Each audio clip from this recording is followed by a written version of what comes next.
Today we begin with a story of survival that's colder, harsher, and more human than most. Not about kings or castles, but about the people who lived in their shadows. The medieval peasants who faced years of rain, hunger, and biting cold during the Great Famine of 1315. These were the quiet heroes of history, people who outlasted the storm with nothing but grit, instinct, and each other. They shed body heat under rotting roofs, stuffed cracks with straw, and turned scraps into supper. Not because they were strong, but because there was no other choice. No firewood, no meat, no warmth, just willpower soaked through with mud. And yet somehow they endured. Now dim the lights, let the silence settle, and let's step back into the long winter of the past. You wake up before the sun, not because you want to, but because the roof's leaking again. A cold drip right between your eyebrows, nature's version of an alarm clock. You grunt, roll over, pull the straw cloak tighter, and realize it's damp. Course it is. Everything's damp, including you. It's spring technically, but the wind still punches like February and the rain hasn't taken a break in weeks. The priest keeps calling it a season of rebirth, but he said that while literally wringing out his sleeves at the altar. So yeah, divine mercy isn't trending. Nobody says the word famine yet, but everyone's eyebrows twitch when you mention the crops. The rain started back in March. At first it felt like a gift. Winter had been long and petty. You lost a few chickens and a pig to the frost. So when the snow melted and the drizzle showed up, you dared to hope. Hope didn't last. The drizzle became downpours, one after another after another. Now the ground squishes when you walk. The brooks overflowed half the village fields, and your barley seeds, gone, just gone, washed off like crumbs on a plate. The oat patches under 2 inches of swamp water. The kindlings grown fur. Even the grain bins smell like a cheese that lost its will to live. And it's only April. You try to dig anyway. The spade gets sucked in like it owes the earth money. Pulling it back out takes a prayer. And most of your spine, the soil doesn't crumble, it clings, like it knows you're desperate and it's enjoying it. Tomas from next door broke his plow trying to muscle through the muck. Said he'd fix it on the next dry day. That was 2 weeks ago. Still waiting. The animals are in a similar mood. The goats won't eat. Their hooves are soft from standing in soup, and one of them walked sideways yesterday like it had whined for breakfast. The chickens look like they've given up on life entirely. They haven't laid in days. The cow's coughing loudly. You take her to the healer, but that costs money and she might just outlive you anyway. Your wife stares into the grain sack twice a day now, not to count it, just to check it's still there.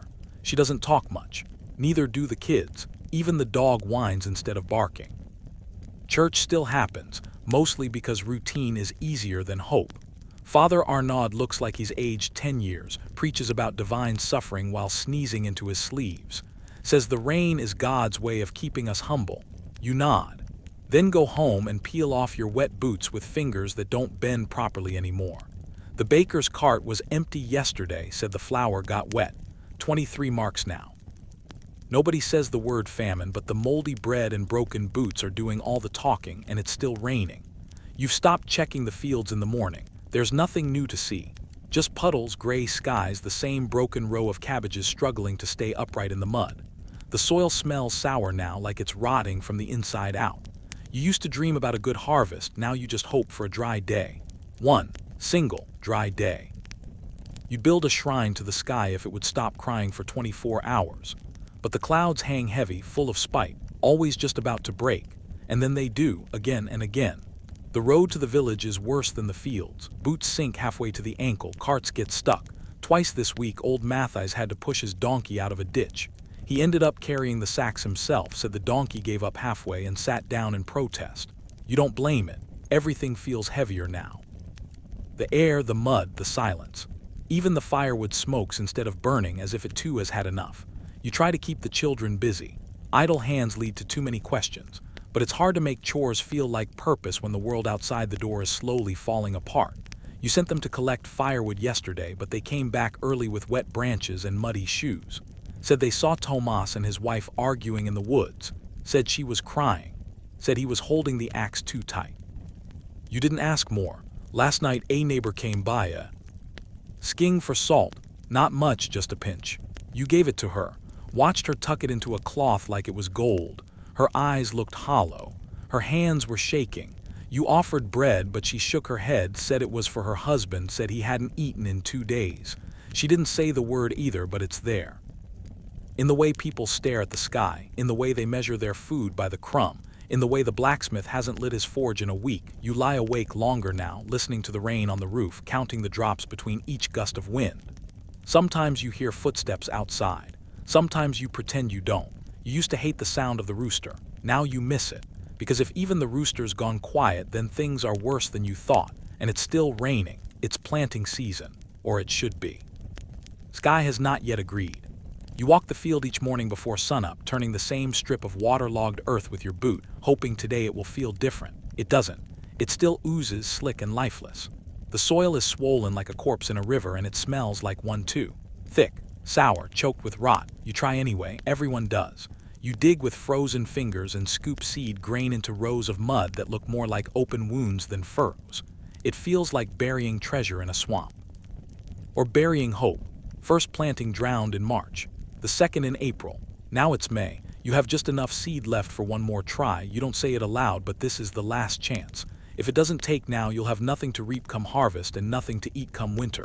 The signs are everywhere. A man in the next village tried to trade a chicken for a half sack of rye seed.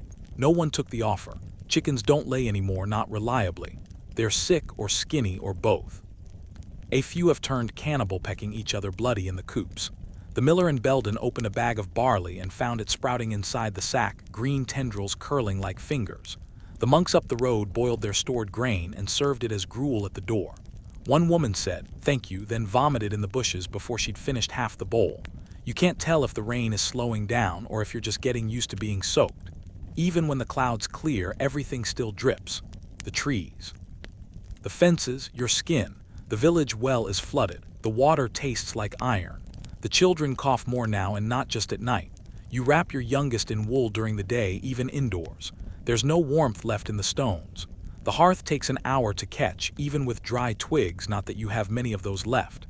You burned the last of the stored firewood on St. Wilfrid's Eve, hoping the smoke would chase the damp from your bones.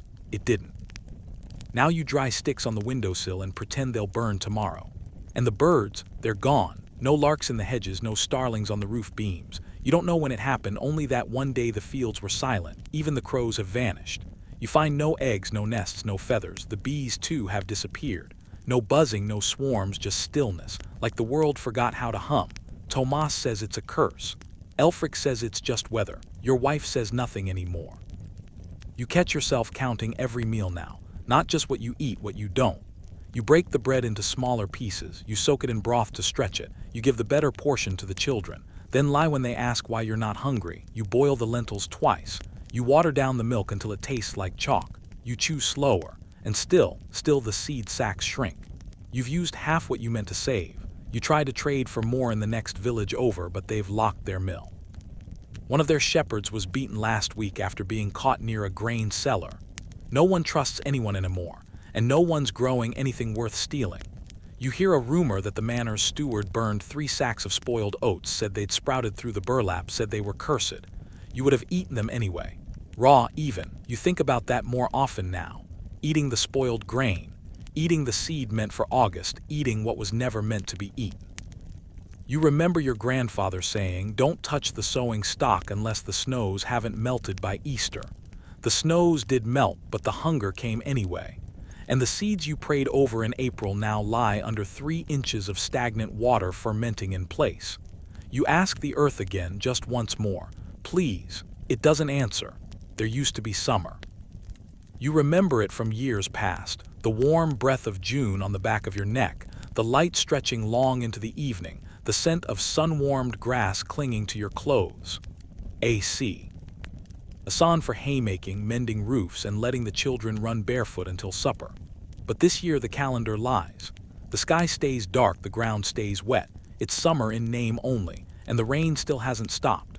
You've lost track of the days it's rained. Somewhere after 40, the scratches on the door frame blurred together. The mud outside your cottage hasn't dried since April. Your boots, if you can still call them, that are stiff with damp, the seams bloated and splitting. When you take them off, your feet are pale and wrinkled like meat boiled too long. Your toes smell of mildew. You say nothing. You just press them near the hearth unlit and hope the tingling means they're still alive. The pasture looks like soup. There's no grass left, just puddles broken up by drowned stalks and hoof prints. You tried to graze the goats there last week. They refused to move. just stood there in ankle-deep muck, eyes blank, fleeces gray with wet. You carried one home after it collapsed. It didn't make it through the night. The cow's milk has thinned. You can see it in the pale, watery bluish with little foam. Your wife tried boiling it with barley husk to stretch the taste. The children didn't finish their bowls. They don't complain, they just eat slower. That's the worst part. The quiet, it's become part of everything now. The kind of silence that doesn't need shushing. It's simply there, filling the spaces where questions used to be. You find mold in the grain bins. Not just along the edges. Not a little. Thick colonies of white fuzz clinging to the barley like frost. You scrape it off and toss a handful into the fire. It pops too damp to burn properly. The rest you keep. You grind it, cook it into mash, stir it into soup. You eat it anyway. You've stopped caring what's edible and what isn't. If it goes down, it counts. 2 piglets were born last week. Neither had eyes. One never breathed. The other squealed once, then went limp. You buried them near the old fence post, where the soil's a little higher. It still took an hour to dig. The shovel made a slurping sound each time you pulled it out of the ground. The sow hasn't moved much since. You check on her daily. She watches you with dull eyes, then lays her head back down. You know the look. She won't last either. The market at the village green was empty today. No apples, no onions, no eggs. A man brought 3 turnips he'd salvaged from a sunken plot. They were soft, blackened at the roots. He wanted half a coin for each. No one paid. He took them home again. The baker hasn't opened in 4 days. The mill's wheel hasn't turned since the creek burst its banks. You heard someone walk to Belden to buy a bushel of rye and was laughed out of the square.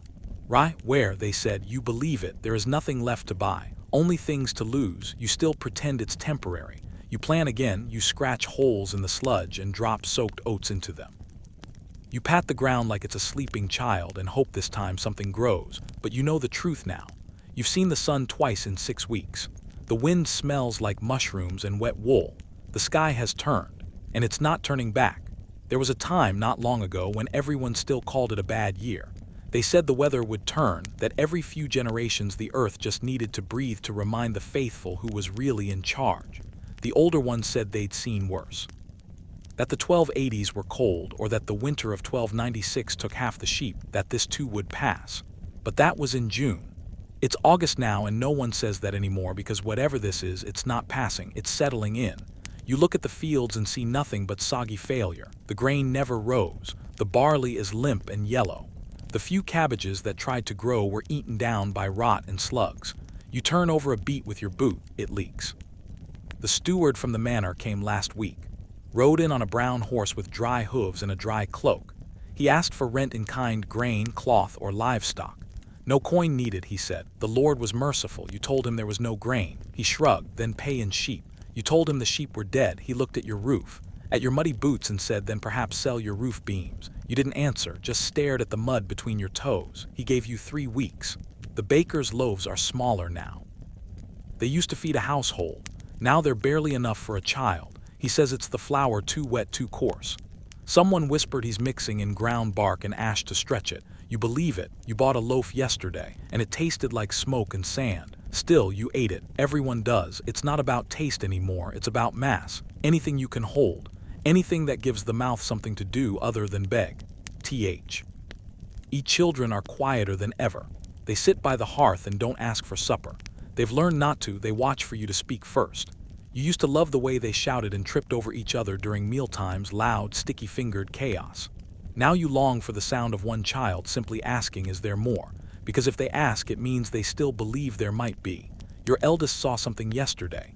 A boy no older than 10 on the road from Edgemore. Clothes too thin, shoes missing. He was holding a clay bowl. He knocked on doors.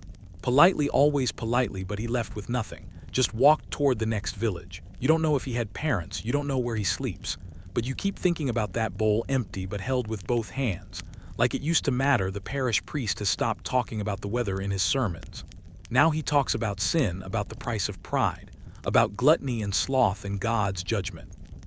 He says the rain is penance, that the humble will be rewarded after the trial. Someone in the back of the chapel muttered that their infant hadn't sinned. The priest didn't answer. It's August and the fields stink. The air has a weight to it now, not just wetness but decay. You can smell it on your clothes, in your hair, in the bedding. Mold creeps up from the corners. The goat's pen collapsed under the damp last week. No one bothered rebuilding it. They just tied the animals to a post and hoped they wouldn't wander. No one has the strength to chase them.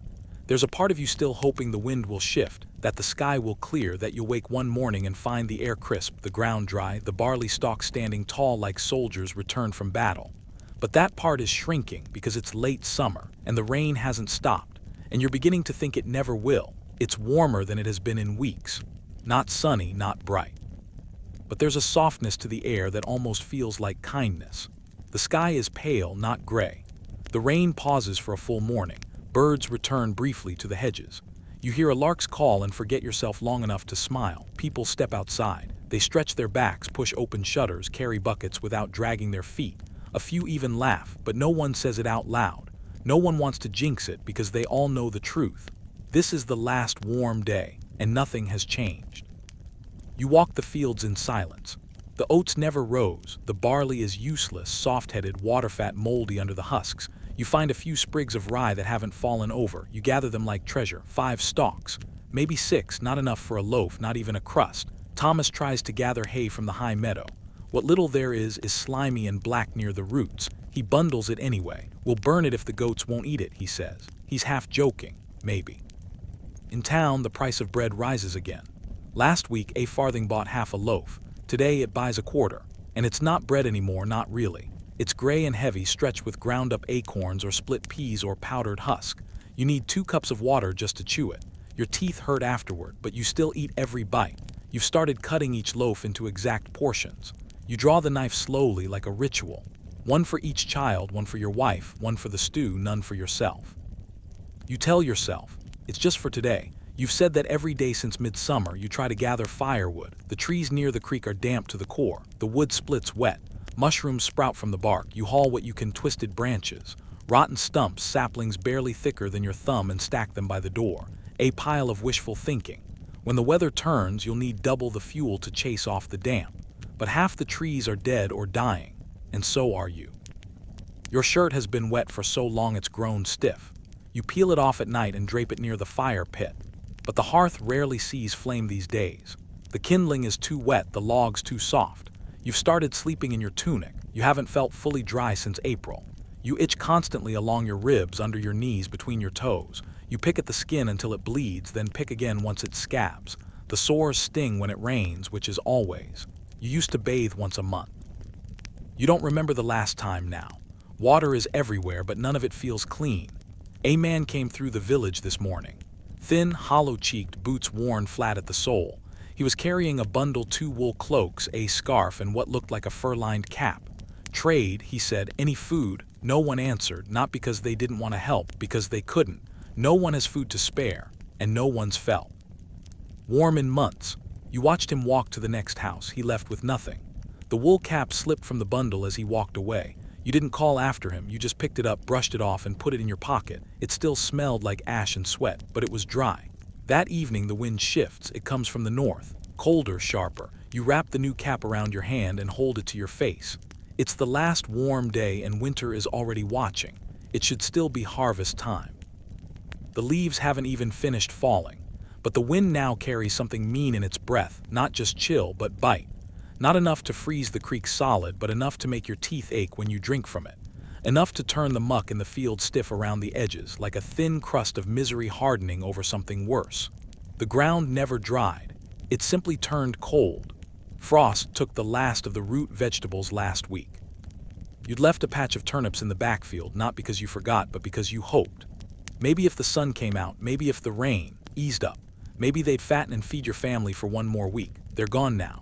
You dug one up and watched it crumble between your fingers, black, soft, hollow, not rot, not exactly, just empty, like something that tried and failed to become food.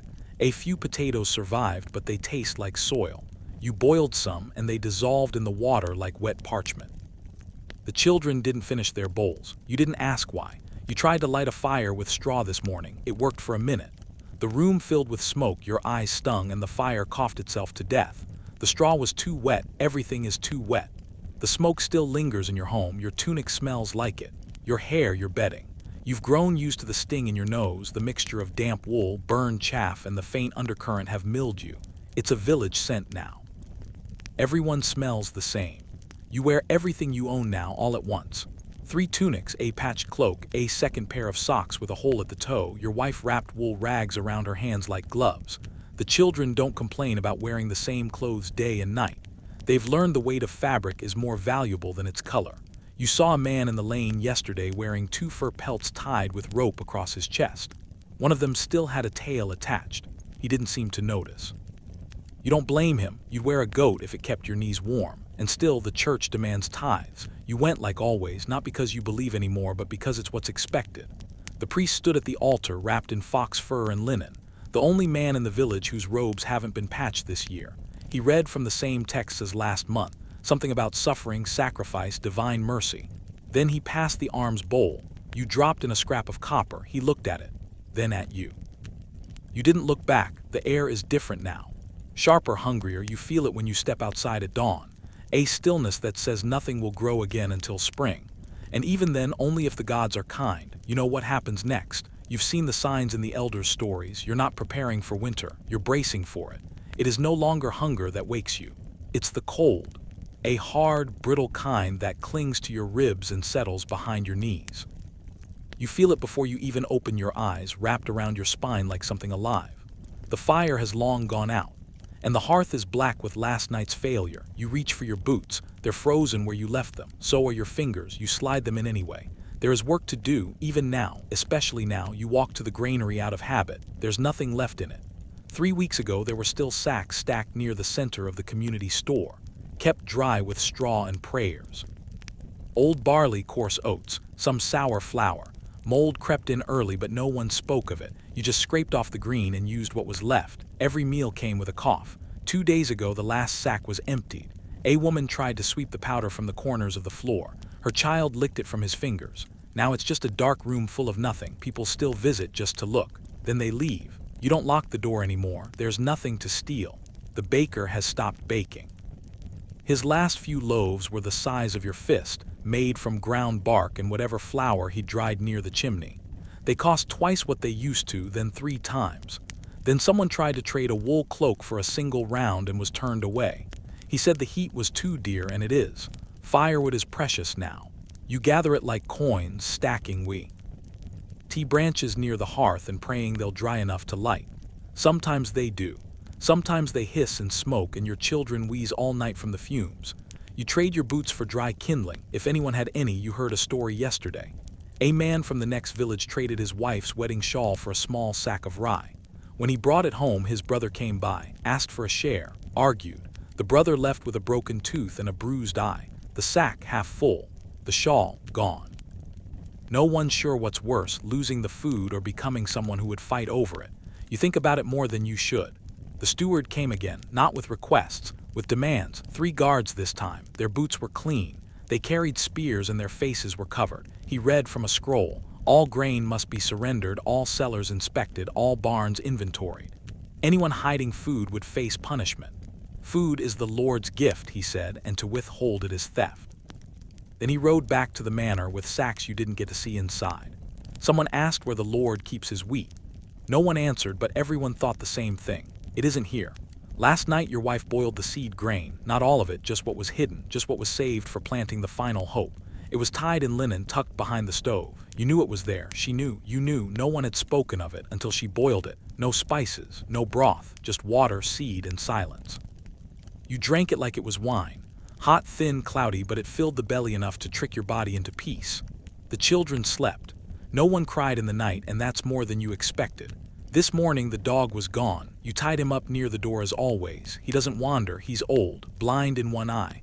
Not much of a guard dog really, but still yours, still part of the family. The rope was cut clean. There were no prints in the frost, just a few drops of blood in the mud and silence where his bark used to be. You didn't tell the children. You just rubbed the rope between your fingers and hoped the thief had been gentle, that they waited for him to sleep, that he didn't suffer, because now even theft has changed. It's not about greed, it's about staying alive. And then there are the footprints. You found them near the shed.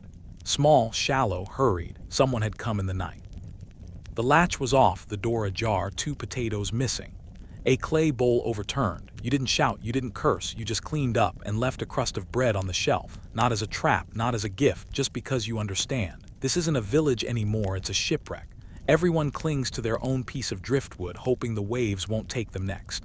No one talks of spring. No one mentions harvest. The word famine still isn't used. Not by the priest, not by the steward, not even by you. But it's here, it's inside the walls, in your bones, in your children's silence, and it's not creeping anymore, it's moved in. You didn't light the fire last night, not because you forgot, not because you were too tired, but because there was nothing left to burn. You used the last dry branch 3 nights ago, a piece of beech wood you'd saved behind the hearth for emergencies. You remember placing it there back in October, telling yourself you'd only use it if someone took ill, if frostbite set in, if you truly had no other choice. You used it when the baby coughed blood into his blanket. You used it and it burned fast. Hot, yes, but fast. The warmth reached your feet just as it was already leaving your shoulders. The log was gone in less than an hour. And now there's nothing left but wet straw and cold stones. You've begun to wonder what else will burn. Water freezes inside the house now. The bowl by the door, cracked, splintered, has a rim of ice even at midday. The clay is brittle from months of damp. When you knock it with your boot, it doesn't slosh, it crunches. The spoon inside it froze solid. You pried it out with a knife, then warmed it beneath your armpit until it softened. You used it to stir soup, if you can still call it that. Hot water with 2 strands of onion and some ground-up barley chaff. The color is pale gray. The steam barely rises. Still, the children huddle close when it's ready, eyes wide with the kind of hunger that no longer whines or complains. They've stopped asking what's in the pot. They already know.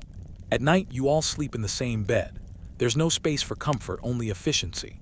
The baby between you and your wife, limbs tucked in like a rabbit, your eldest curled around your legs. The middle child lies at your back, arm thrown across your side, shivering even in sleep. The wool blanket, stiff with age and smoke, is tucked tight you.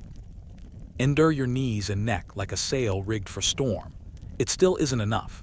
You wear every piece of clothing you own, 2 tunics, a rough linen shirt, your patched cloak, 2 pairs of socks, and the wool cap from the man who passed through in autumn. You wake with fingers like stone and knees that don't bend until midday. You burned the cradle yesterday, the one you carved yourself 2 winters ago, when your wife was still round with the baby and the world still made sense.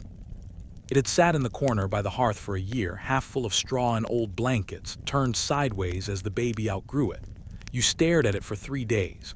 Then you took it apart slowly, gently, like it still held something fragile, and fed it to the flames. It smoked, the glue popped in the joints, the warmth lasted long enough for everyone to take off their boots. That was something. The smoke smelled like honey. You didn't cry, but your wife didn't speak to you for the rest of the day. Not because she was angry, because she knew you were right. The chapel is cold now too. You go still, everyone does. It's not about faith anymore, it's about habit, about being seen, about proving to yourself and to your neighbors that you are still here, still shaped like a person. Father Henry's sermons are shorter than they were in autumn. He no longer shouts. He reads quietly now, voice thin from cold and hunger. Last week he spoke of job and trials of the flesh. This week he spoke of sacrifice. Then he passed around the alms bowl. No one placed anything inside, not out of disrespect, but because no one had anything left. Your hands bleed more now. The skin cracks at the knuckles, splits under your fingernails. You rub lard into them when you have any, but mostly you don't. The chilled cheeks are red with windburn. Your wife wraps rags around her hands just to cook, though most meals are just boiling water with a hint of something once living. You haven't washed in weeks. There's water.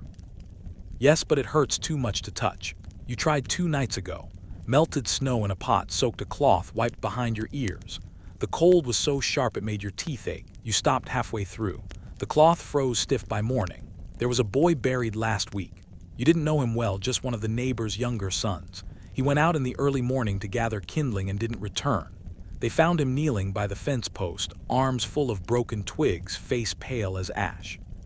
His mother screamed so loud it startled the goats. They wrapped him in old sackcloth and dug a hole as best they could in the frostbitten yard. The priest read a verse. The others stayed quiet. Everyone else was thinking the same thing. The boy died gathering firewood. That was the cause of death, and no one questioned it. Some nights you dream of fire. Not a hearth fire, not warmth, something bigger, wilder. A blaze that roars through fields and villages, devouring everything. You see roofs collapse, windows glow with flame, cattle scream, and trees fall in showers of sparks.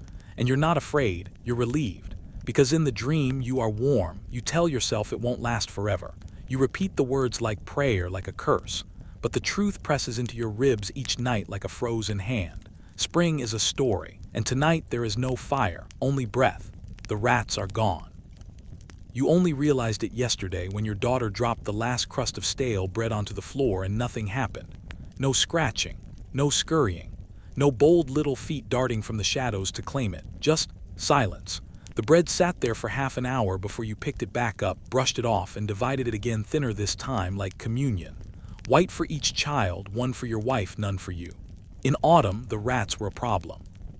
They gnawed through bags, stole from your stores, nested beneath your feet.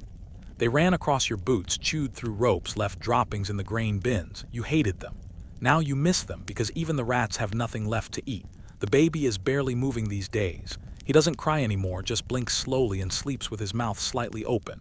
His hands don't reach out. His legs don't kick. You try to feed him broth, barley, water. More warm than filling, but he spits most of it up. Your wife holds him tighter now, longer, even when her arms ache from the weight. She rocks him against her chest and whispers lullabies with no melody. He doesn't listen, but maybe she does. Maybe she's singing for herself. You've begun digging again, not in the fields. That's pointless. The ground is frozen and dead, but near the tree line by the edge of the forest where the snow thins. You dig with a stick, with a flat stone, with your hands, anything to reach the wet roots beneath. Burdock. Dandelion nettle worms. You found a patch of yellow fungus yesterday. You ate it raw. It tasted like copper and mud. You told yourself it was safe. You told your wife it didn't make you sick. That part was a lie. You were up all night with cramps, groaning so loud the neighbor knocked on the wall. You told him it was a cough. He didn't believe you, but he didn't ask again. At the chapel, the priest rings the bell more softly now. Maybe to save energy. Maybe because he knows no one comes unless they must. His sermons have shifted, fewer promises, more riddles. Last Sunday, he read about the 7 lean years in Egypt and said we must endure like Joseph. Someone in the back muttered Joseph had grain. No one laughed, no one argued. The priest didn't even respond, just folded his hands and stared at the altar as if waiting for it to disappear. There's a boy wandering the village alone. You've seen him twice now, no more than 9 years old. Filthy, pale, barefoot in snow. His hair hangs in dirty knots. He doesn't knock on doors, he just walks, looking, searching. For what? You don't know. A mother, a brother, a fire. He stopped near your shed yesterday and stared inside. You thought about chasing him off. Instead, you left a potato on the woodpile and shut the door. This morning it was gone. You heard someone was caught digging in the grave pit. An old man. They say he was seen pulling bones from a shallow grave and inspecting them like he wasn't sure how old they were. Like it mattered. They didn't punish him. What would be the point? You think about that man often. You wonder what made him do it. Hunger, madness, or just the quiet logic of starvation. Because when there's nothing left in the fields and the animals are gone and even the weeds have been boiled to mush, what's left? Your daughter is losing her hair. It falls out in strands when she combs it with her fingers. You find tufts on the bedding, on her shoulders, caught in the seam of her scarf. She's not sick, just hungry, just cold. She hides the clumps in her apron, pretends not to notice. You don't say anything. Neither does your wife. You just sweep them into the hearth and hope she doesn't see. A man burned his bed last night.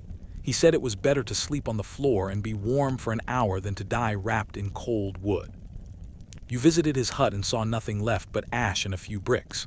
He lay on straw, wrapped in his coat, staring at the ceiling. He didn't speak. He didn't need to. Everything about him already said, I'm done waiting. Someone left a child at the chapel. No name, no note, just a bundle of rags and a small carved horse pine. Roughly whittled, probably made by a father who couldn't keep him. The priest found the child at dawn. Blue lips, stiff fingers. He buried him behind the church. Didn't ring the bell, didn't say a name, just covered him in snow. You walked past it today. There's no marker, just a small drift with 2 sticks crossed into a crooked X you used to count days. Now you count bodies. Used to look for signs of spring green buds, softer earth, birdsong. Now you look for signs of movement behind doors. Smoke from chimneys, footprints in the snow. If you don't see any, you don't knock, you just move on. The dead don't need company. This is late winter. This is the depth. This is the moment the world stops waiting for a miracle. Even the sky seems tired. Even the hunger has grown quiet. And still the snow falls. Soft, indifferent, like nothing ever mattered. A new year has begun. You know this not because of celebration there is none, but because the priest said so in Sunday Mass, reading the calendar of saints in a voice half hoarse from the cold. There were no bells, no feasting, no new blessings. Just another morning of breath fog and cracked fingernails. It is January and nothing has changed except that the hunger has grown polite. It no longer growls, it waits. Quiet, constant, bitter as the wind, and behind the manor walls they are still eating. That is what you hear now. Not rumors, not anymore, but actual sounds.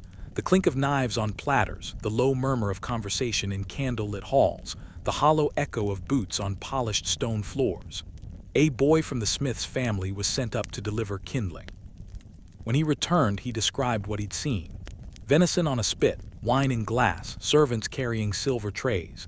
He said the Lord's dogs are fatter than most of the village children. You want to think he exaggerated, you know he didn't. The steward returns weekly. He rides in with guards, their cloaks thick with fur, boots waxed against the rot, swords sharpened not for enemies but for show. They ask for reports. Who still has livestock? Who has seed grain? Who hasn't tithed this month? And when no one answers, they collect what I can see. 2 chickens, thin and mangy, a sack of moldy oats. 3 bundles of firewood from behind the midwife's shed. Your neighbor tried to hide a turnip under his cloak. They took it, then find him. They find him for stealing from himself. And still the priest speaks of giving. He asks for charity in the name of God, asks for faith, and if faith is too scarce, then barley, wool, labor, oil, a prayer whispered into a wooden bowl. He gives sermons with no heat and little hope. He talks about job, about sacrifice, about obedience. You don't listen anymore. You only go to Mass because it's warmer than home, because sometimes someone leaves behind a crust in the pew, because God isn't answering but maybe someone else will. The markets sell rot now.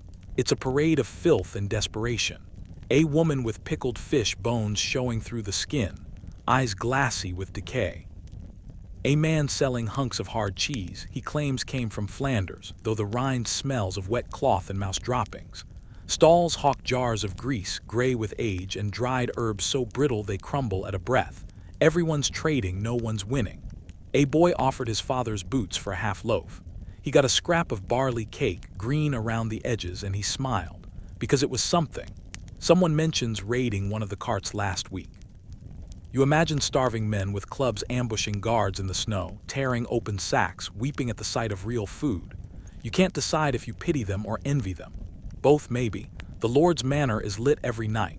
You see it from the hill, the glow of torchlight behind stained glass, the plume of smoke curling steady and thick from the chimney. The guards pace the outer wall, spears in hand, eyes sharp. They don't look hungry. You saw one spit a peach pit into the snow. A peach. In January. You tried not to think about it. You told yourself it was a figment, a dream conjured by hunger. But your son saw it too. And he asked you very quietly, what does a peach taste like? You didn't remember, you just said sweet. The worst part isn't that they eat. It's that they eat where you can see them, that they wear warmth while you shiver, that their dogs are fed scraps better than anything you've tasted in weeks, that their fields lie dormant while your bones do not, that they still say God wills this, that they still ask you to be patient, that they smile behind iron bars, and that you frozen, filthy, and nearly hollow still bow when they pass. It starts with a quiet that doesn't lift, the kind that fills a home like fog seeping into corners, curling under doors, wrapping around ankles as you try to move. The kind that only comes when the crying has stopped, when the little ones no longer beg, no longer whimper, no longer even breathe heavily in their sleep. One day you wake up and the hut is too still. You count your children like always. 1, 2, but something in the air tells you it won't always be 3. The babies are the first to go.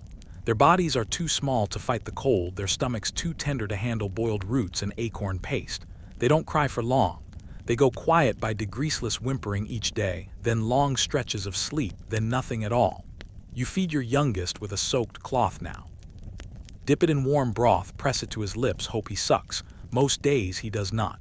Your wife still hums lullabies while rocking him, not for the baby. For herself, the village is emptier now.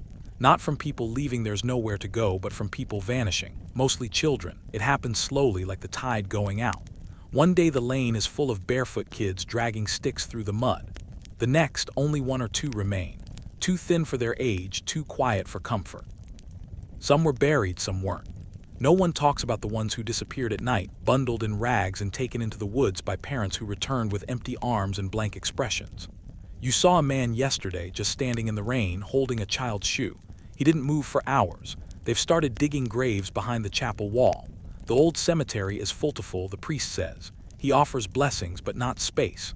So they dig behind outbuildings now, behind stables, even in the commons. They dig wherever the ground is soft enough. The new graves are smaller, no names carved into the wood. Sometimes no wood at all, just a stone, just a memory, just silence. Your neighbor lost both daughters last week. Fever, he said. Although he didn't look you in the eye when he said it, he buried them by the fence side by side with a spoon between them. It was their favorite silver, once shiny. He hasn't spoken since. You brought him broth the next day. He didn't answer the door. You left the bowl on the step. It was still there this morning, frozen solid. There are whispers about infanticide now. No one says the word aloud, but it's in the glances people give the mother with too many children and too little bread. In the way they look when someone returns from the woods with red eyes and trembling hands and fewer mouths to feed. There's no judgment, just resignation. Because everyone knows what it's like to weigh a baby's life against your own survival and lose. And because the part no one says is this: it's not always a choice. Sometimes it's just the last terrible mercy. Children wander alone now. A girl knocked on your door yesterday. She was 5, maybe 6. No shoes, dress torn, cheeks hollow. She didn't ask for food. She just looked up at you and said, "Mama's gone." You brought her inside, gave her broth, let her sit by the half. She fell asleep with her head against your knee. Your wife tucked a blanket around her. When you woke the next morning, she was gone. Took the blanket with her. The church bell no longer rings for the dead. There are too many. The priest says prayers over handfuls of earth now. Sometimes he just nods, gestures, mutters something beneath his breath, and sprinkles a pinch of ash. He says children go to heaven first, that their pain is brief, their reward eternal. But he says it with tired eyes and shaking hands. And sometimes you think he says it for himself, because his niece was one of the first to die. Your daughter lost a tooth 2 days ago. You told her it meant she was growing. She didn't smile, just placed it in your palm and curled her fingers over it. She's 8. She hasn't played in weeks. Used to love jumping puddles. Now she just sits, watches the window, counts the birds. There aren't many. Birds know when to leave. The world is quiet now. No games in the lanes, no shrieks from the fields, no running, no laughter, no shrill questions about spring. The children vanish first, because they are light, because they are still soft. Because they don't understand how long this winter truly is. And because, in a world built on hunger, innocence is the first thing to die. It happens so slowly that you almost don't notice it. The first thing to go isn't the bread or the livestock, not the firewood or the tools, not even the children. It's the part of you that says, "I would never." Because by now, you've watched good people do things they swore they'd never even think about. You've done some of them yourself. You've stood with mud on your knees, holding a turnip that belonged to someone else. You've taken food from a sleeping hand, lied and nodded, and looked away.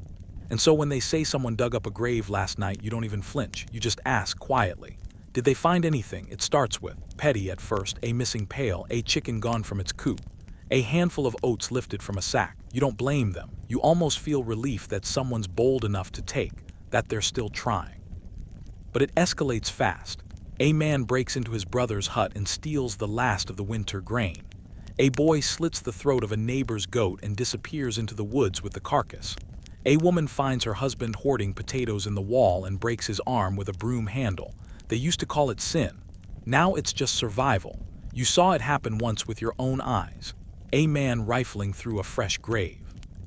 Not even waiting for the moon to rise, just knee-deep in mud, hands raw, tossing aside clumps of earth with wild desperation. You should have stopped him. You didn't.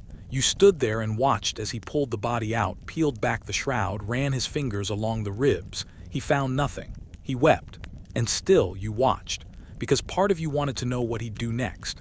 Cannibalism is a word no one says aloud.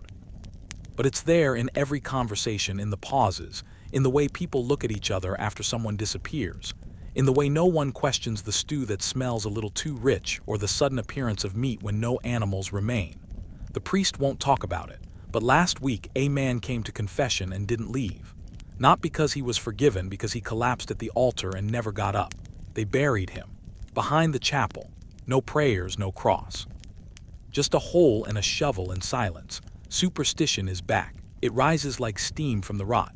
You find herbs tied to door frames, dolls made of straw and bone hanging from rafters, women whispering charms over bowls of rainwater, men carving runes into their boots, praying to gods their grandfathers feared. A boy was born with a crooked foot and someone said it was a curse. 3 days later, the house burned down. No one asked how. They just nodded, said, "That's what comes of letting witches live too close. You caught your wife staring at your hands while you slept. Not in fear. Not in love, just staring. You didn't ask why because you know you've done the same. When she coughs too hard, when her skin looks too pale, when her portion stays untouched by the fire, you wonder how long. The dogs are gone, eaten, fled, or dead from something worse. Now when something howls at night, it isn't from the woods, it's from the edge of the village, behind the mill, by the river, deep and human and not quite sane. Last night someone saw a dragging something heavy into the trees. They didn't follow. They closed their shutters and added more ash to the fire. Because sometimes it's better not to know. There's a woman who lives alone now at the edge of the commons. They say her husband vanished, that her children never made it through the summer. But she has food, always has food. She says she forages, finds mushrooms others miss, knows where the nettles grow. No one believes her, but no one accuses her either. Because if the whispers are true, she's too dangerous. And if they're not, she's just a woman eating in a world where everyone else is starving. You pray less these days, or maybe more, but the prayers are different now. No longer requests, no longer bargains, just muttered syllables. Words repeated because silence feels too final. The priest says the soul can endure anything. You're not sure, you think maybe the soul is like bread. Left out too long, it just molds. This isn't about hunger anymore, not really. The body can starve and still cling to hope. But something else is dying now, something deeper. You've watched your neighbors dig up corpses. You've seen children steal from their mothers. You've let someone die because you wanted their coat. And somewhere in all of this, the line between survival and savagery faded like smoke in the rafters. What's left now? Not lore, not church, not God, just you and your knife. And whatever you still have the stomach to do. There was a time when the church bell meant hope. Now it sounds like mockery. The clang used to summon warmth, communion, purpose. Now it tolls through a village half-gutted by grief and mud, through frost-covered fields and homes where no one lights a candle anymore. It rings once, maybe twice weekly. Like the priest no longer has the strength or the conviction to pull the rope. No one looks up when they hear it. They just keep their heads bowed and their hands buried in their sleeves. You still go to church on Sundays, not for faith, for fire. The stone is cold, but the people are warm, or at least warmer than your heart. It smells like mildew and sweat and burning fat from a single tallow candle sputtering on the altar. The priest arrives late, thin, pale, shaking. He doesn't wear his vestments anymore, just a black cloak and wool mittens. His voice is hoarse, his prayers half-spoken. No one listens anyway. Last year the chapel was full. Now there's space for everyone and no reason to be there. No sermons worth remembering. No hymns. Just whispers, people cough, children whimper. Someone threw up last week beside the holy water font. The priest didn't even react, just kept reading. Eyes darting from the page like he no longer believed the words were meant for this world. The saints on the wall are cracked and faded. Their faces have peeled away with the damp. The Virgin's smile is gone. The crucifix is tilted. The wine has turned to vinegar. The bread has gone moldy. The body of Christ is soft and green. So now when communion is served, it's only a gesture. The priest holds nothing, says everything, and passes invisible salvation from one pair of chapped hands to the next. You accept it because it's a ritual, because rituals are what people do when everything else is broken. There used to be confession lines. Now the door to the box stays open. The seat is empty. The wood is warped from moisture. No one has confessed in weeks. Not because there's no sin, but because there's too much of it. Much to fit between a priest and a penance. What does forgiveness even mean?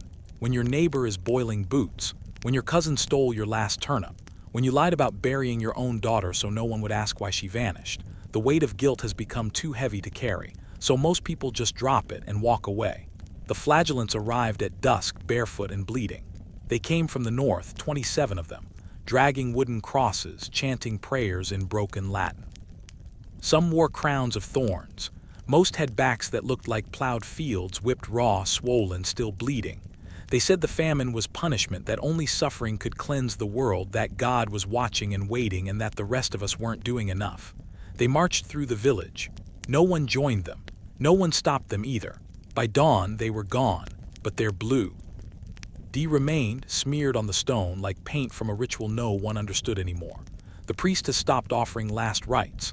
There are too many dying and not enough oil. Now when someone is close to the end, the family wraps them in blankets, says a prayer, and waits. When they die, they are buried quietly, sometimes without a marker, sometimes without even their name. Last week, a man died in his sleep and wasn't found for 2 days. By the time the priest was told, he didn't even ask who it was.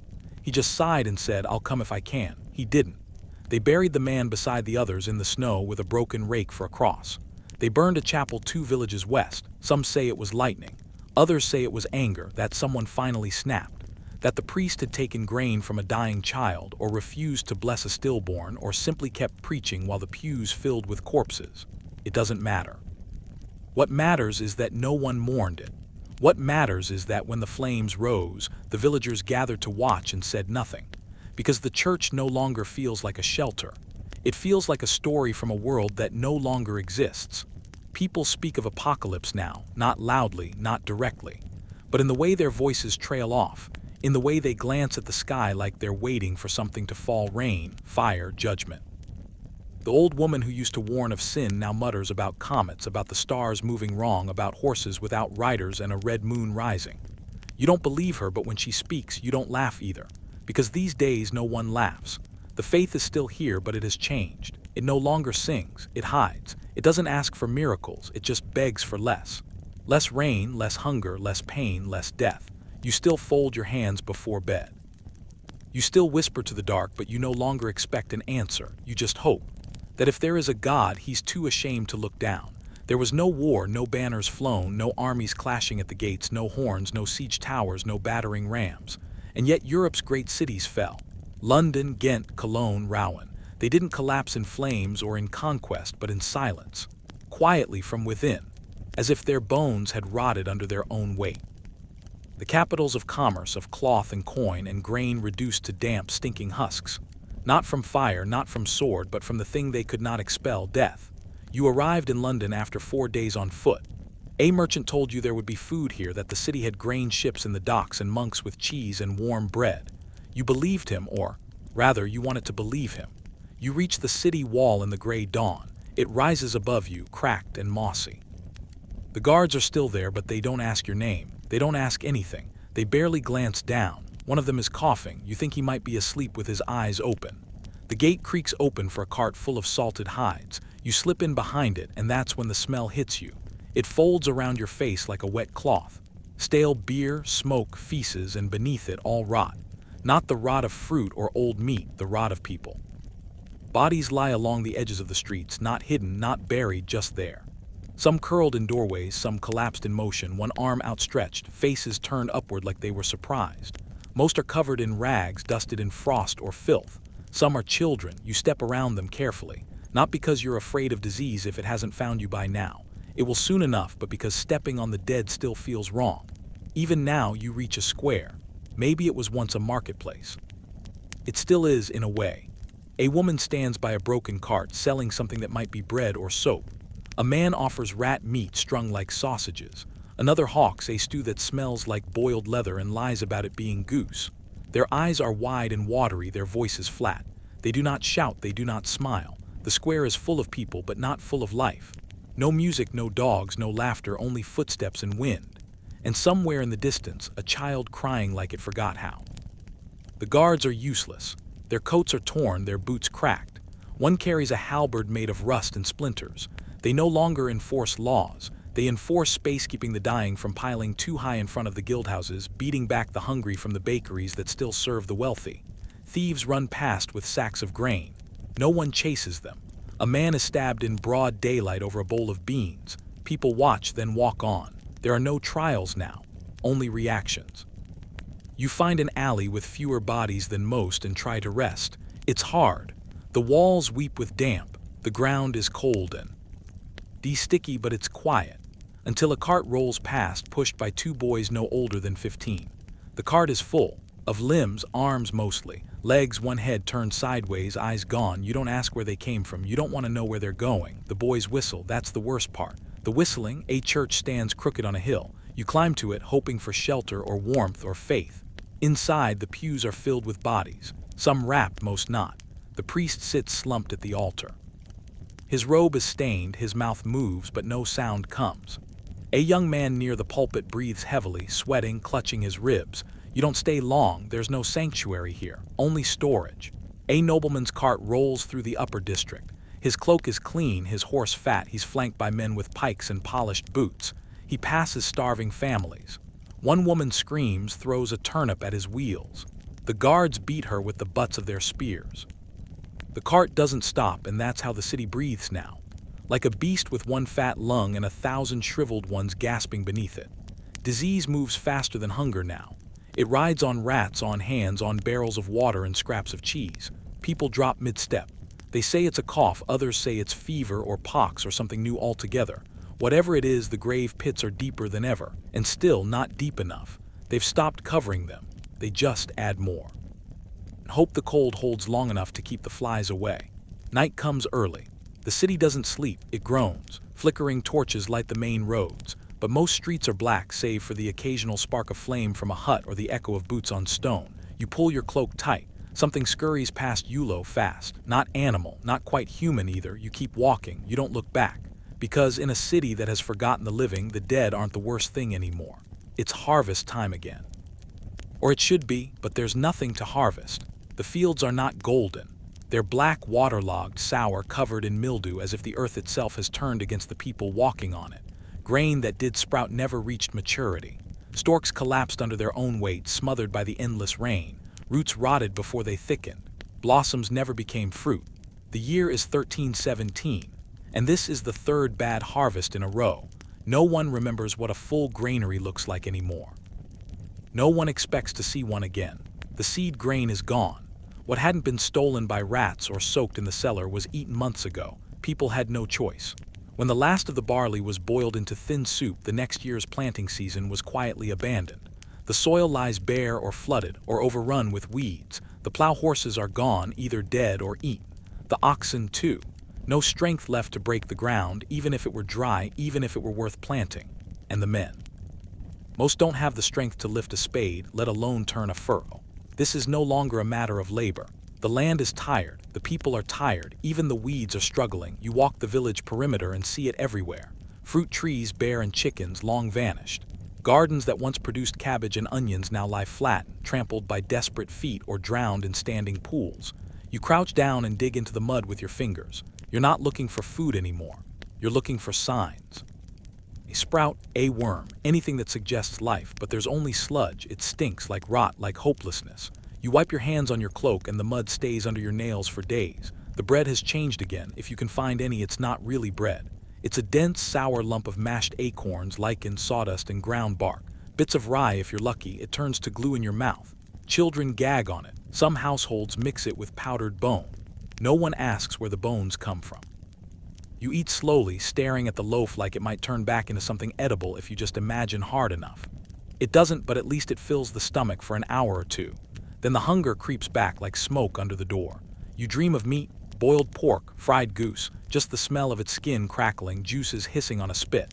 But when you wake, your mouth is full of blood from gnawing your own tongue in your sleep. You spit it into your sleeve and say nothing. Your wife does the same. Neither of you asks the other what you dreamed. You both know fodder is gone. The few animals that remain are kept under lock and key, guarded like treasure. Cows eat straw mats, and even those are shredded and scarce. Goats nibble mold off stone walls. Chickens pick through manure piles for grubs. They look at you like they know th. Our days are numbered. You look back with guilt and hunger in equal measure. The grain traders don't come anymore. Why would they? There's nothing left to sell. The roads are impassable. Bandits roam freely. And the people who once lined up with coins in hand now have nothing to offer but rags, children, or promises. A merchant was seen last month. He came with oats, real oats.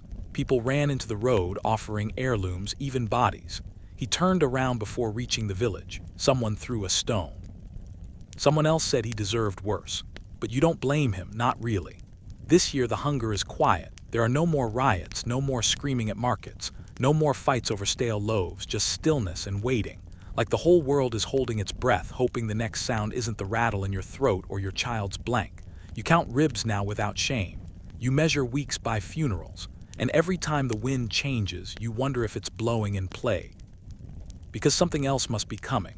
The famine can't end like this. It can't just fade. Your neighbor died yesterday. He wasn't old, maybe 30, but he hadn't stood up in weeks. His eyes were yellow, his fingernails had curled. When they found him, he was clutching a spoon. There was nothing in the bowl. They wrapped him in cloth and buried him behind the barn. No prayers, no priest. There's no point pretending anymore. The harvest is gone. The barns are empty. The animals are bones. People are ghosts. The year is 1317 and there is nothing left to reap. It doesn't stop with a sign. There's no trumpet, no sudden blue sky, no shaft of divine light breaking through the clouds, just silence. One morning you wake and realize it isn't raining. The thatch above your head doesn't drip. The mud in the doorway is no deeper than yesterday. The air is still. You step outside and the sky is a color you haven't seen in over 2 years. Dull gray, yes, but dry. The wind smells of wet grass, not decay. You look up half expecting to be struck for noticing, but the clouds just drift. The rain has stopped, it's spring again, but it doesn't feel like life is beginning. It feels like the end of something you can't name. Your hands are shaking, not from cold though, it's still cold, but from something else. From the memory of hunger. From the weeks spent chewing bark and boiled shoe leather. From the look in your wife's eyes the day she gave her bread to the baby and said, "I'm not hungry." From the smell of your brother's body after 3 days in the cottage. From the sound of the dirt hitting the cloth you wrapped him in. You survived, but you are not whole. Your ribs still ache when you breathe. Your knees crack when you move. Your teeth are loose. You dream of gnawing, always gnawing at something that never fills you. You survived. That's what people say now, like it's a prize. You're not sure it was worth winning. The fields are still there, sort of. Overgrown, gutted, trampled, the fences rotted or broken, tools rusted where they were dropped. Someone left a plow half buried in the muck. Wood has swollen, the metal bent. There are weeds growing out of the seat. You walk the perimeter, try to remember where the rows were, where you used to plant cabbage, where the barley grew, where your daughter used to chase chickens. She's gone now. So are the chickens. No one has the strength to plow, even if you had the seed. Even if the oxen had survived, even if you knew the ground would yield, your hands can't grip the handles. Your back folds in half when you try to lift the hoe. You sit down in the grass. It's the first time you've sat outside in months. You used to listen to birdsong this time of year. You hear nothing now but wind and flies. The village is quieter than it should be. At least a third are gone. Some buried, some vanished. Some simply walked into the woods one day and never returned. The houses stand empty, doors swinging open, chimneys dark. A girl sleeps in the hollow of a tree, wrapped in a sackcloth blanket. She hasn't spoken since her mother died. She doesn't cry either. The baker stopped lighting his oven. The church no longer opens. The blacksmith hasn't touched a hammer since his son was taken by fever. The village is still here, but it isn't alive. It's something else now, a grave that breathes. A rider passed through last week, said the roads were opening again, said merchants were moving, said towns were restocking, said ships from France had reached the southern ports. No one believed him, not because it wasn't true, but because truth doesn't matter anymore. Hope feels like a trick, like a story told to children. You nod and let him speak, and then go back to gnawing on your fingers, because sometimes that feels safer than thinking about bread. You've started high. Ding food again, even though there's almost nothing left. A crust here, a dried turnip, a handful of peas wrapped in cloth. It's instinct now. Bury it, hide it, keep it from your neighbors, your cousins, even your own children, because you don't believe this is over, not really. The rain stopped, yes, but you still flinch at the sound of thunder. You still wake in the dark with your mouth open, starving from a dream. You don't trust the sun, you don't trust the soil. You don't even trust your own body to carry you through another season. They say the famine is ending, that the weather has turned, that the worst has passed. They say next year will be better, but you don't know what better is anymore. You've seen what people become, what you became. You saw a man roast a dog, you watched your neighbor steal a corpse from the ditch. You let your own brother die so there'd be more soup for the rest. And that's the thing no one talks about. Yes, the famine ends, but the hunger. The hunger stays, in the bones, in the dreams, in the soul. The famine is over, that's what people say now. There's food again, not much and not everywhere, but enough. Enough that the markets smell of bread again, even if it's coarse and half stone. Enough that people plant with something like hope, even if their hands still tremble when they scatter the seed. Enough that the dead are finally staying dead instead of piling up. Outside the chapels, but no one feels like celebrating. Because when the rain stopped, when the sun finally broke through, the people who emerged from their hovels and huts were not the same ones who had gone into them. You lived, but you were not whole. You notice it in the children first. The ones born in the famine years are smaller, their limbs thinner, their skin looser, their cries quieter. Some never speak. Others scream at the sight of boiling pots. A few still suck their fingers long after weaning. not from hunger but from memory. A village girl has a stomach that won't hold anything down. A boy walks with a limp no one can explain. A toddler has teeth like chalk, crumbling as soon as they come in. They are not sick, they are not cursed, they are just marked. By months in starving wombs, by bones built on sorrow, by milk that never came, you sit at table now and still eat with your hands shielding your plate. No one is reaching for your food, no one has to fight anymore. But your body doesn't believe that yet. You chew too fast. You hide leftovers in your sleeves. You measure the pantry with your eyes 3 times a day, even if it's full, because you remember when it wasn't. You remember empty sacks and cracked jars, the sound of your stomach turning inside itself, the smell of boiled bark, and no matter how much you eat now, there's always something inside you still empty. Something that never left the winter of 1317. They say people are acting strangely now, that some won't speak of the famine at all, that others can't stop. That entire villages have begun performing rituals, whispered prayers before meals, bowls left out at night for the lost, bread broken and buried in the fields to feed the dead underground. The church says it's heresy, but the priests weren't there in the worst of it. They didn't watch their neighbors chew old leather. They didn't see mothers dig shallow holes and whisper to the ground. So, the people don't care what the church thinks. They just want the ghosts to be quiet. New songs are sung in the fields now. Low rhythmic chants, some in Latin, some in no language at all. Mothers hum them to newborns. Old women murmur them into cauldrons of soup. You hear one, bone and bark, rain and stone, bless this root and flesh and bone. Children chant it when they play. They toss rocks into baskets and call them rat meat or God's bread. They play dead in the road. They joke about eating dirt. You want to stop them, but how can you? They're only repeating what they saw, what they lived through, what they now carry inside their laughter. You look around and notice something odd. People don't leave food out anymore. Not even scraps for pigs or chickens. Nothing is wasted. Even the ashes from the bread oven are swept into the garden. Someone said it keeps the worms away. Every crumb is sacred now. Every meal a negotiation with fear. Even the rich you hear lock their pantries and sleep beside them. When strangers pass through, they ask why everyone here is so thin. You tell them you were sick, or that the harvests were poor, or that it was a cold winter. You don't explain, you don't say the word famine, most don't anymore. It tastes bad in the mouth, like old milk, like graveyard dirt, but you all still see it in each other, the gaunt faces, the quiet chewing, the way everyone flinches, thunder rolls in. No one has forgotten, they've just learned how to pretend they have.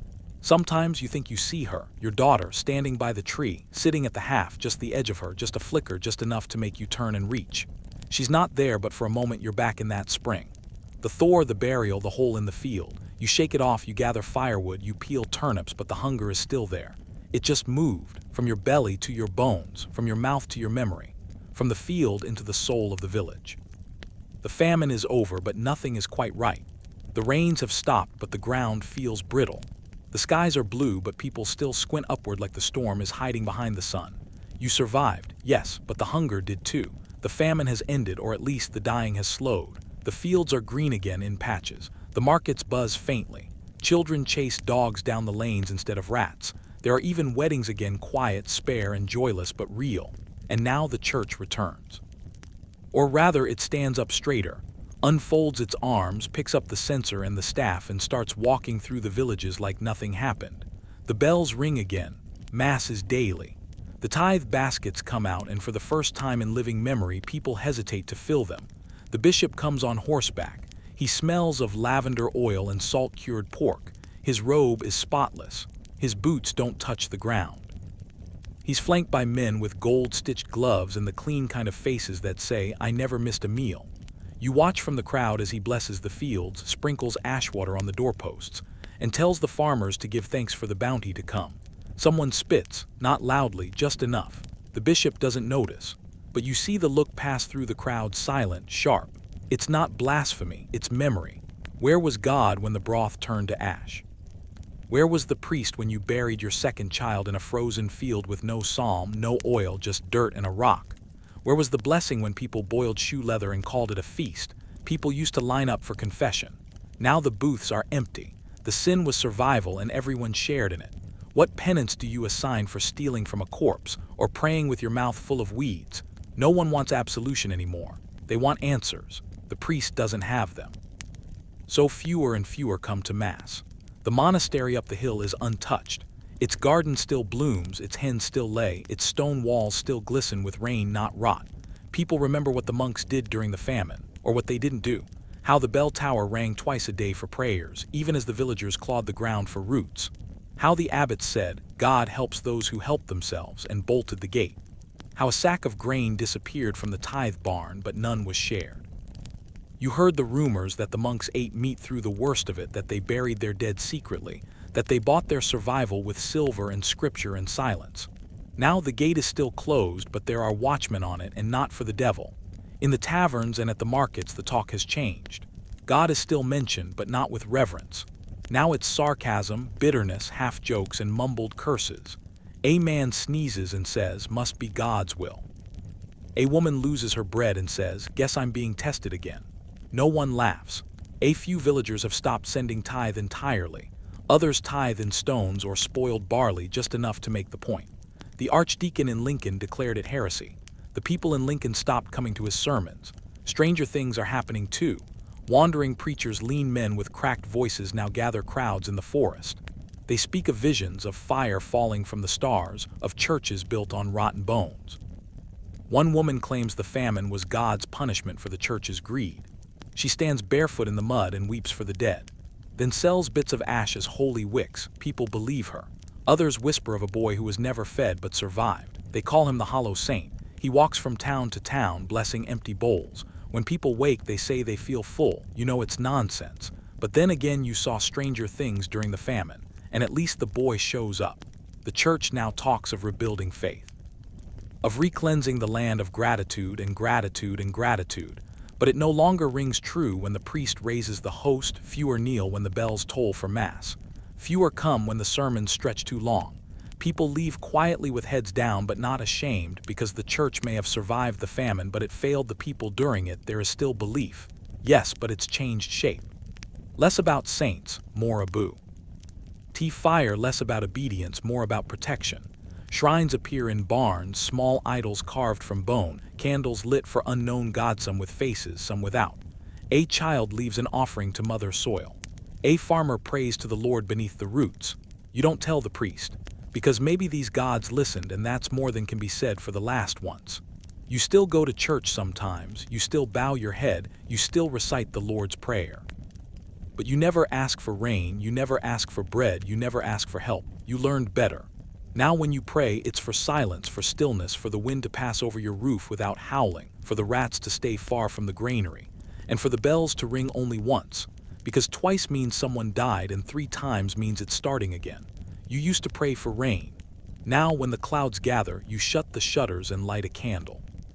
Even in spring, even when the thatch is dry and the wells are low, because rain no longer means life, it means memory.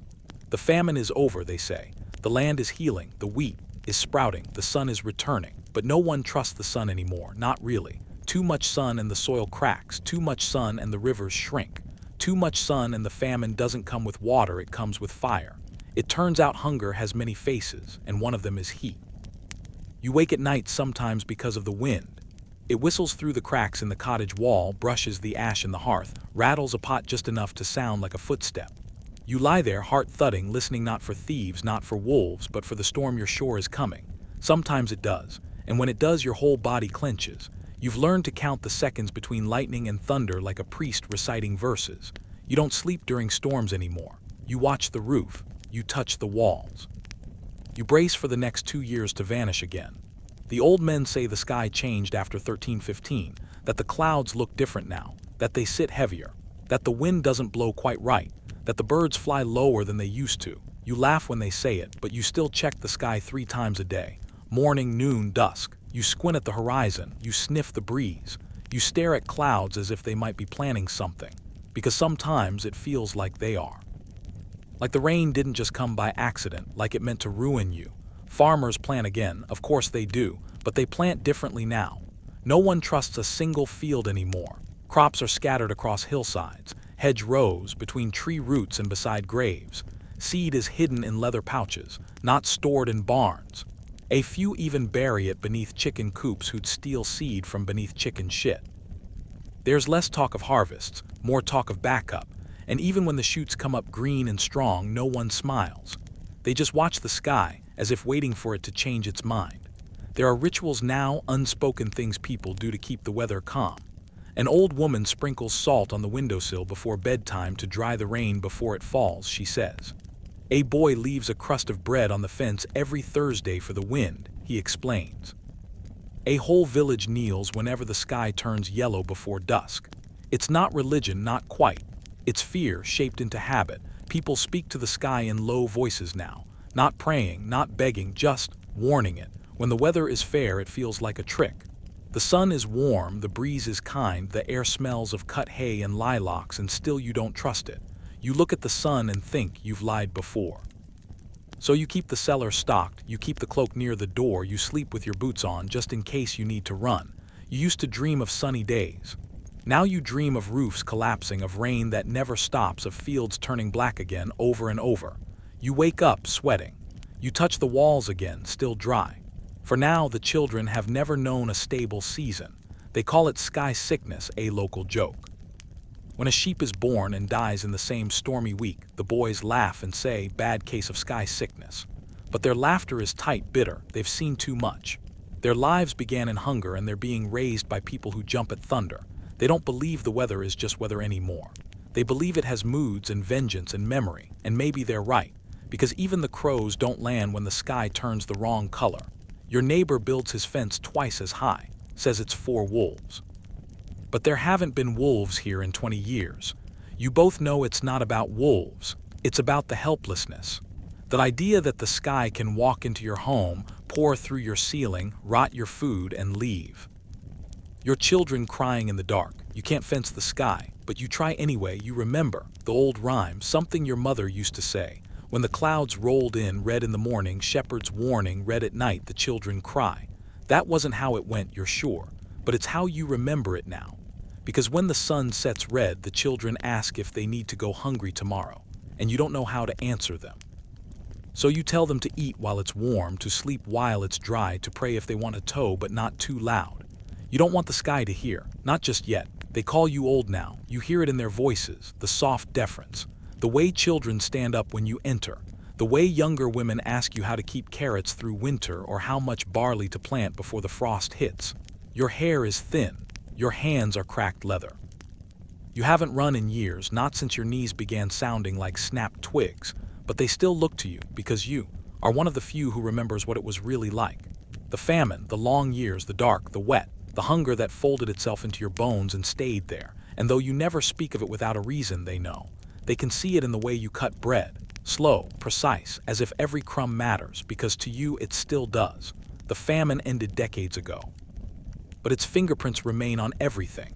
Wagons carry more salt than ever now, not for taste, for storage. Every home has a root cellar, even the ones with no roots. People trade jars of pickled beets like coin. Children are taught how to dry mushrooms before they learn to read. Rain no longer brings relief. Too much sun is feared. A foggy morning is whispered up like a bad omen. The seasons haven't betrayed you again, not yet, but no one dares assume they won't. Because you remember when the sky stopped feeding you, and the memory has teeth. They think you're odd sometimes, the way you save bones, the way you keep a stale loaf in the rafters just in case, the way you measure seed grain 3 times and still plant with one hand over your heart. You talk to the pantry, you thank the oven, you never leave the last spoonful in the pot, and when the wind howls from the west, you do not sleep. You sit up in your chair, wrapped in wool, staring out at the fields, counting, not sheep, not stars. You count how many days of food are left in the house. You count how many mouths it must cover. You count the risks, because the next storm might not bring rain, it might bring memory. Your grandchildren don't understand. They laugh when they waste crust. They toss apple cores. They say things like, "We'll just get more," as if food comes from shelves and not from earth. You never scold them, not harshly, but you do watch them. You do tell stories, not the whole stories. Not the ones with the dead in the streets or the rats boiled for supper.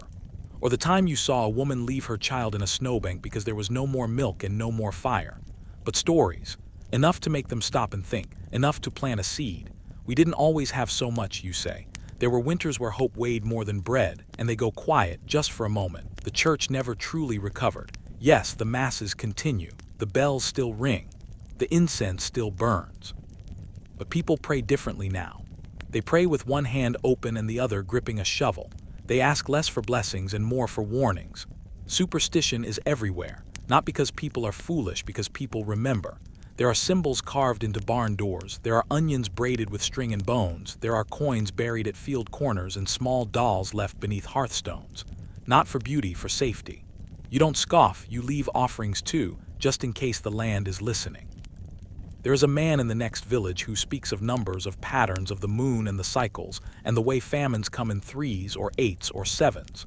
You don't know if he's right, but you listen. Because the last time no one listened, people died. You never want to be that deaf again. You collect information the way you collect mushrooms, carefully, suspiciously, and you store it away. Not because you plan to use it, but because maybe someday your granddaughter will ask and you'll have an answer. Because when the storms come, and they always do, someone must remember how to bend, not break. There is food now, there is water, there is warmth and fire and music and meat. There are feasts again, but every feast feels borrowed. Every full cupboard feels temporary. Every around the table carries a shadow, because you remember what it was like to have nothing. And once you've known that emptiness, it never truly leaves. It just gets quieter, until a shadow cross. The sun, until the wind rises, until the rain forgets to stop, and then it wakes again. That voice in the back of your skull, that rumble in your stomach that isn't hunger but fear. Story 2. The first light of dawn filtered weakly through the cracks in the thatched roof. A rooster crowed in the distance, piercing the silence with a harsh cry that signaled the beginning of yet another grueling day. Wulfric, a wiry man of 30 with weathered skin and calloused hands, stirred from the straw mat that served as his bed. His bones ached from the hard ground beneath him, but there was no time to linger. The Lord's fields awaited, and any delay could cost him more than just a scolding. His cottage was little more than a mud-walled hut, its single room shared with his wife, Ulfrida, and their 2 children. Smoke clung stubbornly to the air from last night's meager fire, stinging his eyes as he fumbled for his woolen tunic. A pot of thin porridge simmered over the hearth, their only meal until evening. Ulfrida stirred it with a worn wooden spoon, her face drawn and tired. Their son, Leofric, just 7 winters old, coughed harshly under a tattered blanket, and Wulfric's stomach tightened with worry. There were no healers for their kind, only prayers and patience. "Eat quickly," Ulfrida whispered, handing him a rough clay bowl. "You must get to the field before the bailiff rides through." Wulfric nodded grimly, scooping the watery porridge into his mouth with a piece of stale rye bread. There was no time to complain, no time to hope for more. Hunger was simply part of life. Outside, the village of Brackenford slowly stirred to life. A chorus of hacking coughs, creaking carts, and bleating goats filled the morning air. The ground was slick with mud from last night's rain, and the scent of manure hung thick in the breeze. Other peasants emerged from their hovels, dragging tools behind them: scythes, hoes, crude spades made from iron and wood. None spoke much. They all knew what awaited them: 12 hours of backbreaking labor in the domain, the Lord's personal farmland. The manor loomed in the distance, perched on a low hill like a hawk watching over its prey. It was a stone structure, proud and cold, surrounded by a wooden palisade. Inside, the Lord and his family ate warm bread, drank wine, and rested on feather beds. Wulfric had never stepped foot inside. He doubted he ever would. As he trudged toward the fields, boots sinking into the wet earth, Wulfric passed the village blacksmith, already hammering away at a worn horseshoe, and old Edith, hunched over as she pulled weeds from the edge of her garden. She had lost her son to last winter's fever. Everyone had lost someone. The field stretched endlessly ahead, wild and unkind. Today, Wulfric was assigned to plowing, the worst task of them all. His yokemate, a battered ox named Grendel, stood ready, snorting steam in the cold morning air. With a grunt, Wulfric took the wooden plow handles and began the agonizing process of dragging them through the wet, heavy soil. Every muscle in his body screamed. The plow snagged on rocks, the ox dragged its feet, and the bailiff circled on horseback, barking orders and threatening lashes. By mid-morning, Wulfric's hands bled, his back throbbed, and the mud clung to him like a second skin. But he could not stop. The Lord's land came first, always. The sun climbed reluctantly over the gray sky, casting a pale, lifeless light over the village fields. The soil had been turned, but it was nowhere near finished. The work was endless, an unforgiving cycle dictated by the seasons, the soil, and the whims of the noble above. By midday, Wulfric could no longer feel his fingers through the caked mud and cold.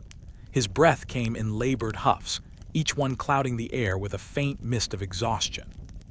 A cry rang out nearby. Osric, the miller's second son, had collapsed in the furrow, overcome by hunger and heat. The bailiff barely paused. He urged the boy's father to drag him to the side and get back to the row. Mercy was rare. Time was currency, and a day lost was a debt owed. If you didn't finish your task, it could mean punishment, or worse, fines. Wulfric pressed on, every step heavier than the last. Around him, the other peasants worked in sullen silence. Theirs was not a life of conversation or laughter, not in the fields. Only grunts, curses, and the occasional hymn muttered under the breath for strength or forgiveness. By the time the bailiff blew his horn to signal the end of the day's labor, Wulfric's knees buckled with relief. The ox was led away, its ribs visible through its filthy hide. The tools were returned to the storage shed, and slowly, like ghosts, the peasants trudged back toward the village, dragging their shadows behind them. But the day was far from over. As he approached his hut, Wulfric saw the reeve, the village tax collector, standing outside, flanked by two men with cudgels. His stomach sank. "You owe 2 bushels more for the tithe," the reeve said without greeting, pointing to Wulfric's thatched roof. "The church will not be shorted." "I paid what I could," Wulfric protested. Voice hoarse, "Our barley yield was low, the rains." "Excuses don't feed the priest," the reeve cut him off. He gestured, and the cudgel men brushed past Wulfric into the hut. A moment later, Ulfrida cried out. They emerged carrying a sack of dried beans, their winter store. The children looked on with wide, hollow eyes. "You'll thank the Lord for his mercy," the reeve sneered. "He teaches us through suffering." Wulfric said nothing. What could he say? He had no rights, no defense. To argue was to risk the stocks, or a fine even worse than hunger. He stood there in the mud as his family's food was taken. His fists clenched, but his voice remained silent. Later, as night fell, Wulfric sat by the fire, holding Leofric close while Ulfrida mended a tunic by candlelight. The wind howled outside, rattling the shutters. Hunger gnawed at them all, but there was nothing to be done. He remembered a time, barely, when he was a boy and his father had whispered stories of a better life, of towns with markets where a man might trade freely, of forests beyond the fens where freedom could be found if you dared to run. But those were tales, dangerous ones. The forest was thick with wolves, both beast and man, and no peasant could simply walk away. The land was not theirs to leave. They belonged to it as surely as the stones in the road. The candle sputtered, the fire grew low.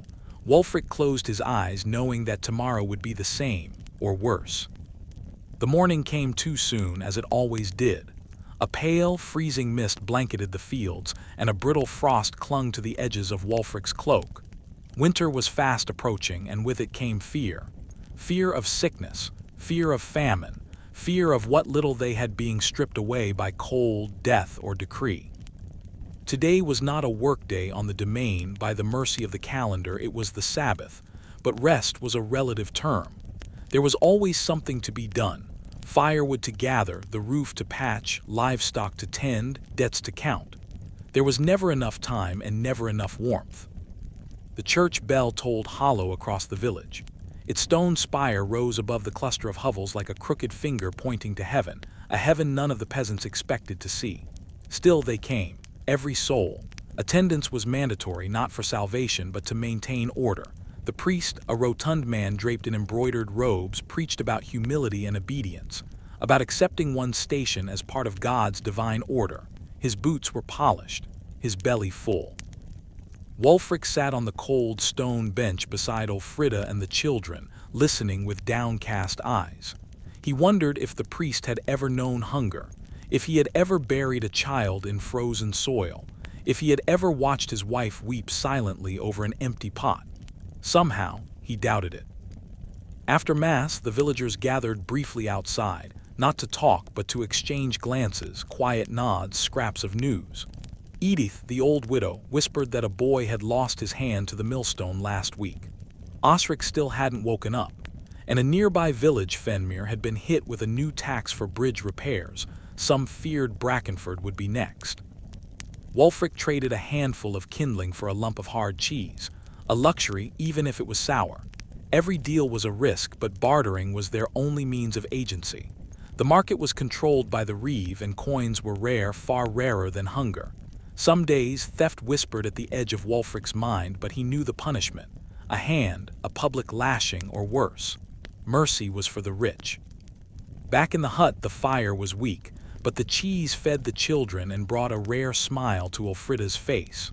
For a moment, Wulfric allowed himself to breathe, not to relax, but simply to endure. He stepped outside before dusk, walking alone to the edge of the village. The trees of the king's forest loomed nearby, forbidden and dark. No man may cut wood or hunt there on pain of death. And yet, Wulfric had heard stories of those who slipped in by night, who snared a rabbit or stole a branch for firewood. Some came back, others didn't. He stared into the trees for a long time. What would it mean to leave? Could he abandon this life, this cage of mud and stone and silence, for something else? He didn't know. The forest offered no promises, only danger and perhaps freedom. He turned back. His family was waiting. That night, Wulfric lay awake, listening to the wind against the hut walls, thinking of fields, of fire, of freedom. In the cruel world of lords and labor, survival was rebellion enough. But deep in his chest, something stirred, a quiet ember that refused to die. A hope, however small,